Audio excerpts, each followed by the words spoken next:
The funding for this video is provided by the amazing members of our Patreon. Also contributions from viewers like you. Thank you. Y'all started from PBS Kids, what you gonna do? Fight me? Anyway, roll the video.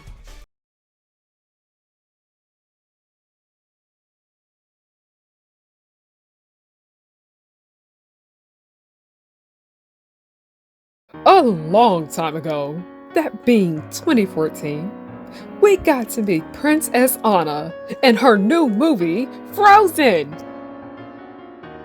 And everyone loved her. And her movie!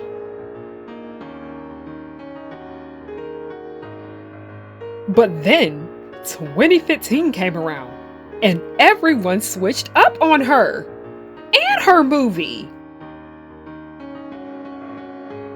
So, we have a question today for you, Princess Anna. What the fuck do you think happened?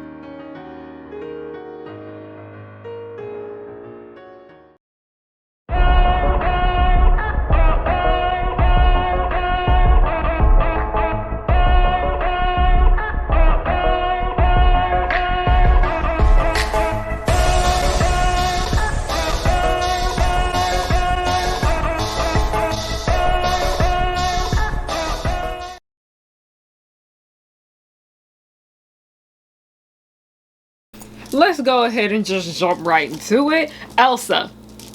She's frustrating. I understand, she had it hard growing up. Her parents were fucking awful. I hate Anna and Elsa's parents so much. Don't even get me started on them two assholes. It just kind of frustrates me because she was well into adulthood before her little sister was, and she still didn't even take the time to try to get to know her sister and be there for her when she needed her the most. And she wondered why Anna didn't want to listen to her ass when she told her, yeah, no, don't marry that guy. Elsa is a very frustrating character, I'd say, and I don't necessarily think her being frustrating was bad because her story was very much interesting, but I can see why a lot of people couldn't really stand her, because I low-key didn't like her a lot at certain points in the film, because in the end I did like her a lot because, you know, she came of age and she learned her lesson in the end, but it was so hard for me to root for her so much because she was so damn wrong a lot. It felt like Sasha Waybright all over again.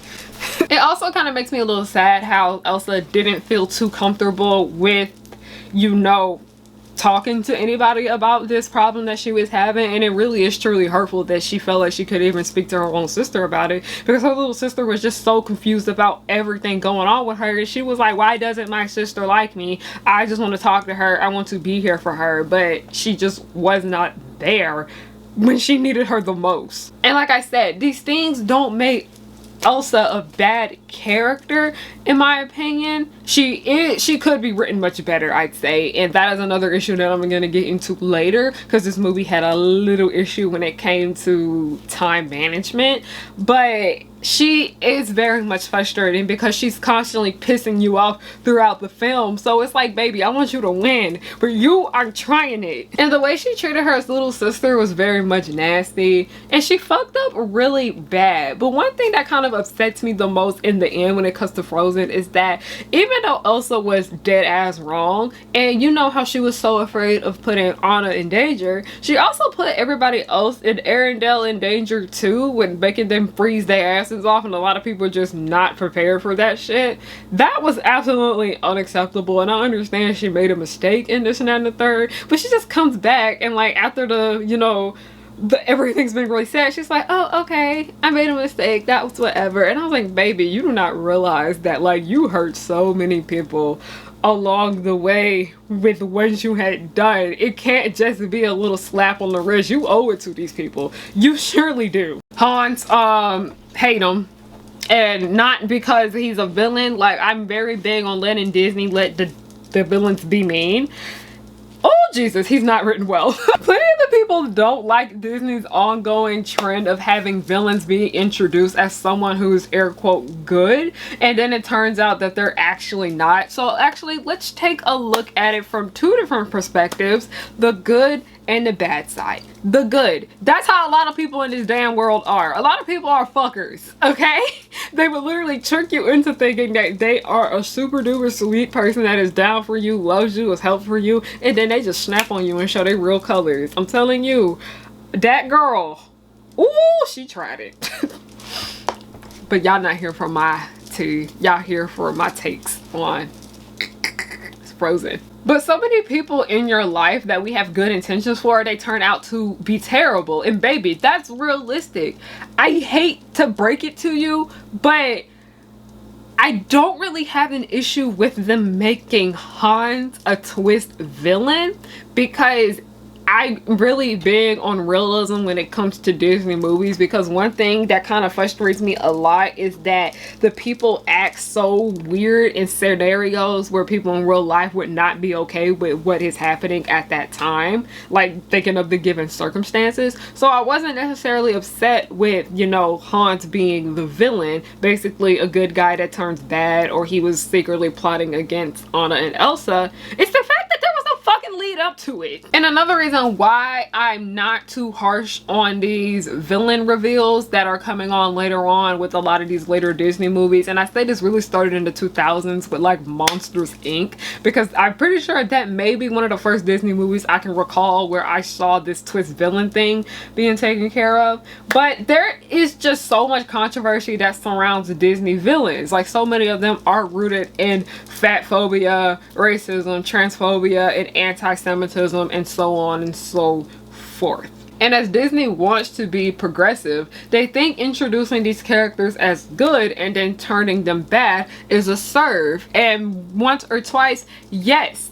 But I noticed that these lead ups just kept getting worse and worse and worse the more we saw them. And by the way, I'm not really going to spend too much time as I wanted to when it comes to my section about Hans right now, is because I have just an entire video that I have later on during this month of Disney-cember where I talk about the problems with the Disney villains and how we can do better about having bad characters in our media when it comes to Disney. And I'm not saying bad as in poorly written, I'm talking about people that are bad.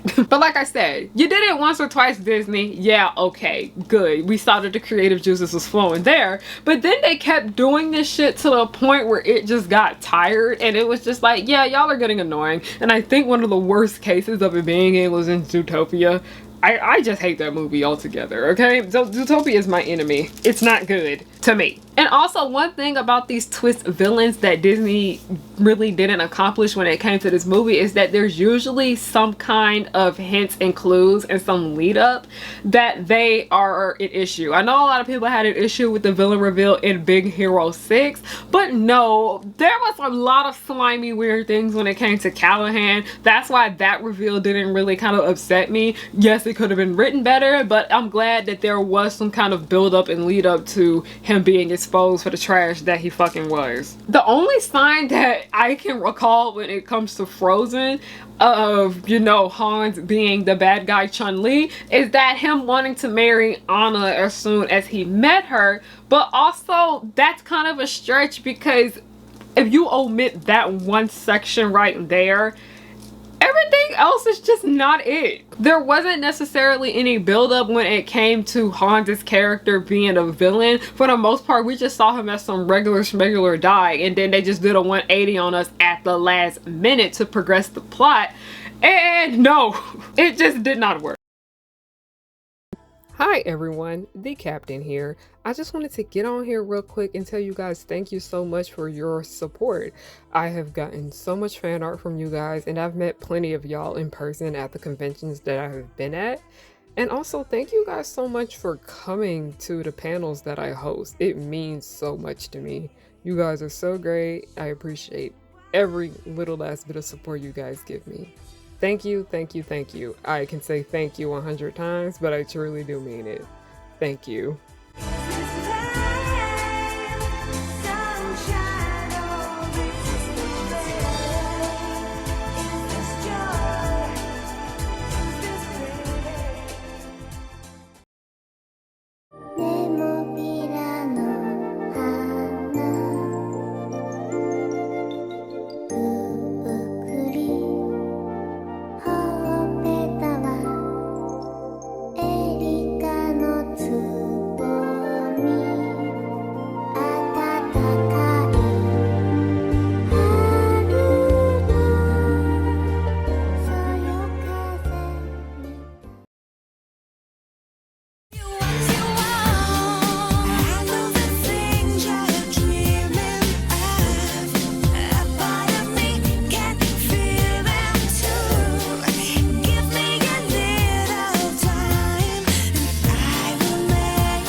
It's a lifetime thing.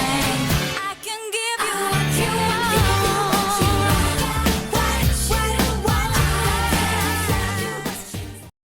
want. Now, if you guys remembered my Hunchback of Notre Dame video, y'all know I have beef with the gargoyles in that movie.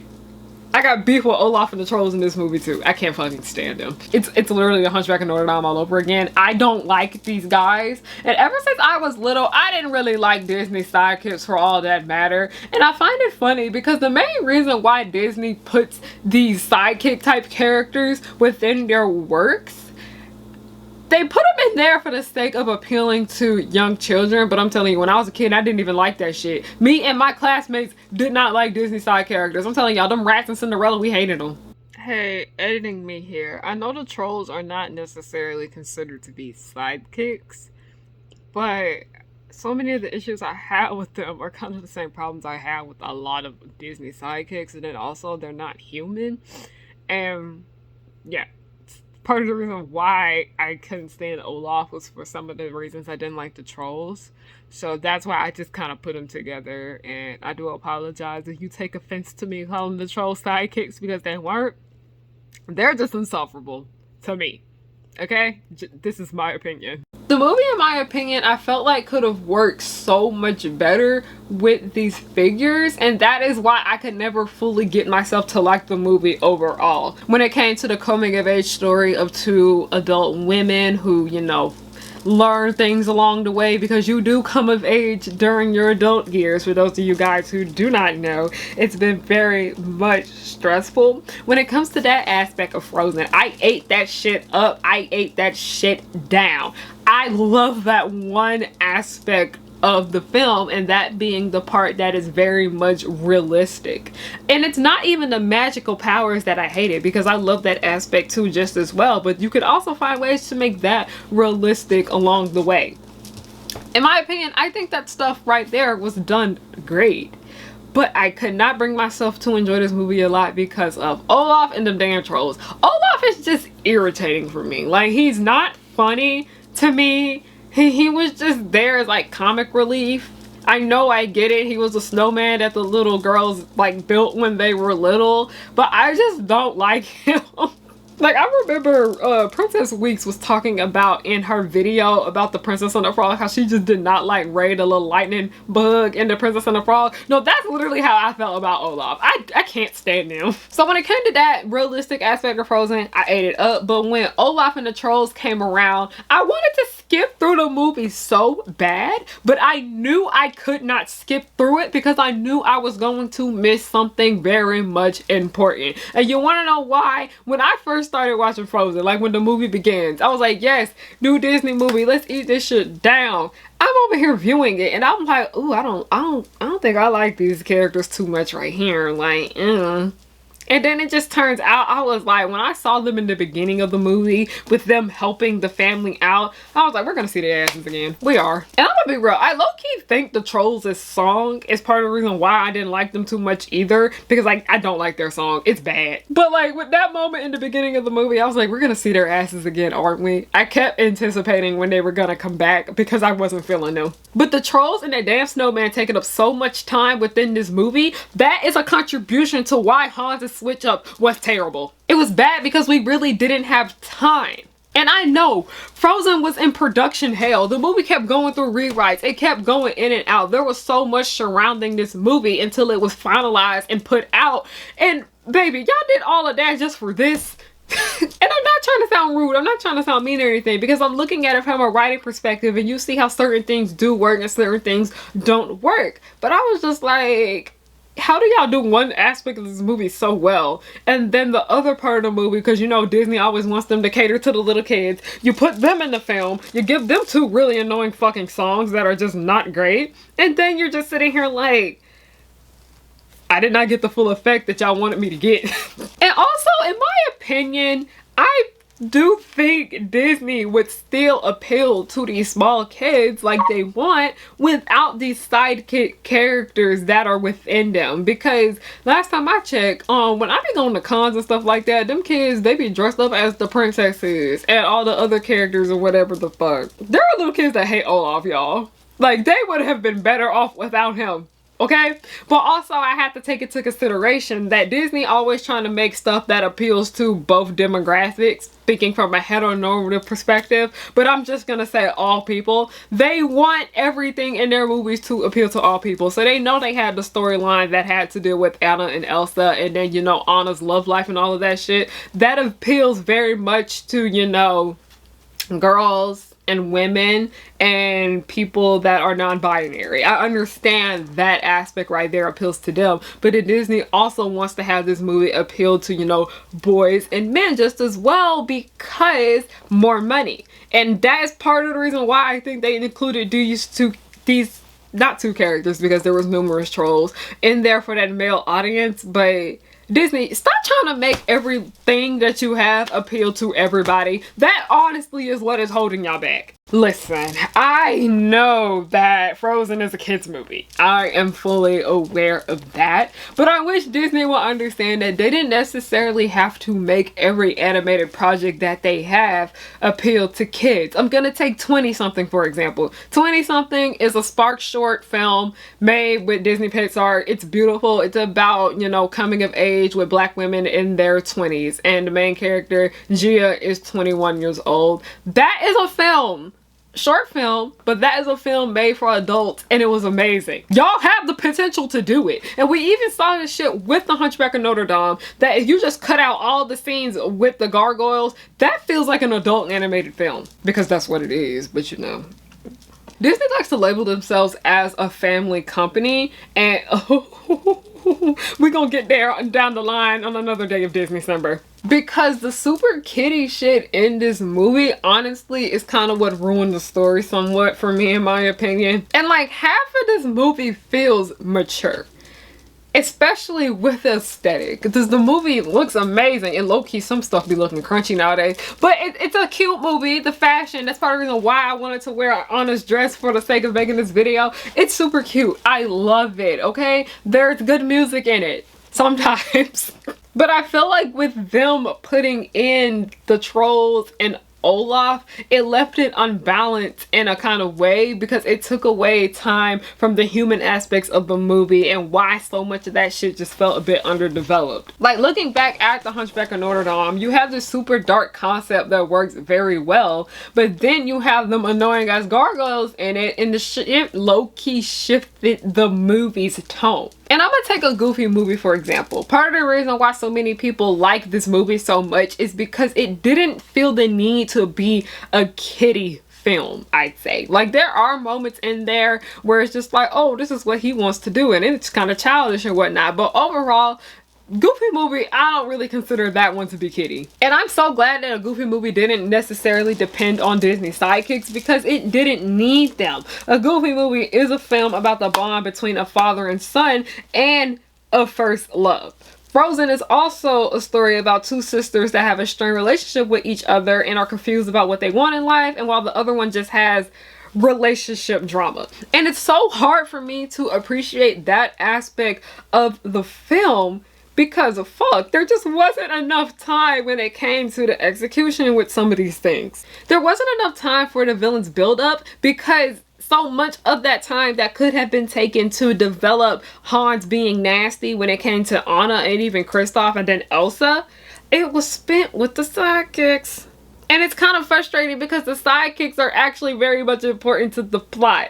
So, it's a tough thing. And this is probably the reason why you clicked on the video. It was everywhere, and it low-key did not contribute anything new, Disney-wise. I kid you not, everything that is like praised in Frozen, you can find that shit in another Disney movie. Let's go down the list that I have right here on the handy dandy laptop that y'all have been seeing me look over off to the entire time. And now it's time for a breakdown. They always praise Frozen for this female friendship aspect. And no, it was done in Pocahontas, which is problematic as fuck, but I will give it to the movie that the friendship that was in the film was very cute. I loved it. Moving on to The Princess and the Frog, you know, we have Lottie and Tiana's friendship. Cute female friendship there. And then also a lot of them Disney Channel movies that y'all never want to give a chance to, they have cute female friendships within the movies just as well. But then if you also want a female friendship that is also, you know, sisterhood, because I don't know about y'all, but like, Your siblings should be your friends. My sister is literally one of my best friends, okay? Go watch Lilo and Stitch. They basically so much about Lilo and Stitch with them losing their parents at a young age and then they kind of have to depend on each other and they don't know how to deal with it. Y'all, that's Lilo and Stitch. You go watch that. A movie where people turn their backs on a woman who is misunderstood and needs help. The Hunchback of Notre Dame. A movie where a girl puts herself in danger to protect those that she loves in her village. Mulan. Movie where the main character is a dickhead and learns to be a nicer person. The Emperor's New Groove. Movie where a woman is put in danger by a horrible ass man and he is bothering her and she is so close to sacrificing herself. Sister Act. Do y'all see a pattern here? Do you? People are so annoyed with this white ass movie getting all the praise that things Disney has done already in the past with people of color. And because this movie was getting so much praise for doing things that people saw within other Disney properties that often got overlooked, it made many people, including myself, resent the film and wanting nothing to do with it. And also, yeah, the snowman was annoying. That's one reason why a lot of people hate Olaf. Not Olaf, the movie Frozen. And then also, it was just constantly pandered in our face and it was shoved everywhere to the point where people got sick of it. But the bandwagon aspect of the hate train that Frozen got, yeah. But then no, there's a lot of other valid criticism when it comes to why people can't stand this movie. And I did go through a phase where I'm like, oh my gosh, I hate Frozen. I can't stand it. So as I growed and matured, I decided to take a look back at Frozen and watch it again and see if any of my opinions have changed on the film. Back then, I disliked it because it was like the popular thing to do. And mind you, I liked the movie when I first watched it, but then I noticed a lot of the issues within it, like probably a month later, and I just couldn't stand it after that. But I was able to find some things in the movie that I did love. Some of the songs are cute, because, oh Jesus no. I love Anna. Literally why I wanted to dress up as her today. I wanted to do like red hair characters and I was like, this is my time to do Anna from Frozen. Literally my favorite character in the movie. She literally is the main reason why I pushed through it for the most part.